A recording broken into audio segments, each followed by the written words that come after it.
Welcome to the 11th day of Christmas, January 4th.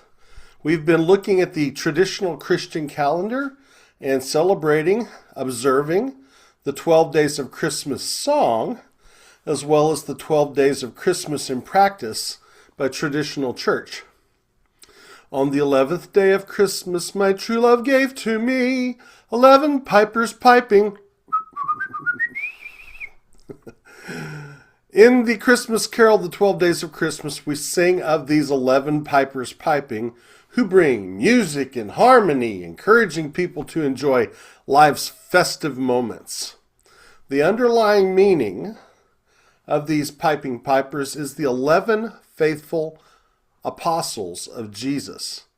Jesus selected 12 apostles, that is, disciples that he specifically chose to be the bearers of his good news of the kingdom of God. One of them did not stick to the plan, yet was important to the plan God had all along for Jesus to save the people from their sins. All right, so that is found, the list of the 12 is found in Matthew's Gospel, chapter 10, verses 1 through 4. We read, Jesus called his 12 disciples to him and gave them authority to drive out impure spirits and to heal every disease and sickness. These are the names of the 12 apostles. First, Simon, who is called Peter, and his brother Andrew. James, son of Zebedee, and his brother John. Philip and Bartholomew. Thomas and Matthew, the tax collector. James, son of Alphaeus, and Thaddeus. Simon the Zealot, and Judas Iscariot, who betrayed him. It is this last one on the list who was left out of the 11 pipers piping. I will teach more about these apostles and the difference between apostles and disciples on another occasion. Suffice it to say, we have some pretty good information about them from the gospel accounts, the Acts of the Apostles, and references from one to another in the letters that are saved in the New Testament. Let's look at today's feast or celebration of somebody important. On this day, we celebrate Saint Elizabeth Ann Seton, a United States citizen.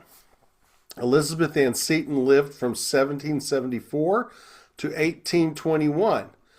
She and her husband took their family to serve as Episcopalian missionaries in Italy. Her husband died of tuberculosis, and then subsequently one of her sons died there as well. After she came back to the United States, another one died, so she just had left the other 3 children of the 5 that she birthed. So after the initial loss, a Catholic family took Anne and her children into their home. Their incredible Christian kindness and devotion to their faith comforted Elizabeth and the children. Upon returning to the United States, Elizabeth joined the Catholic Church. Elizabeth Ann Seton devoted the rest of her life to the Catholic education.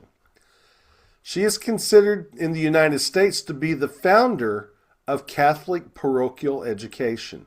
She started a congregation of sisters in Maryland which taught girls, especially poor girls, who could not afford an education. Now remember, we're talking about the 1800s here.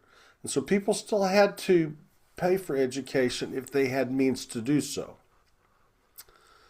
Known as Mother Seton, Elizabeth established schools and orphanages along the east coast of the United States. She struggled through the typical difficulties that all founders do in starting a movement. Yet, it was her intelligence, charm, and drive that persevered. Her religious order still thrives today, the Daughters of Charity of St. Vincent de Paul. 2 universities are named for her: Seton Hill University in Greensburg, Pennsylvania, and Seton Hall University in South Orange, New Jersey. So, as you sing of 11 pipers piping, remember the 11 faithful apostles who preached the good news of Jesus Christ in Jerusalem, Judea, Samaria, and the uttermost parts of the world.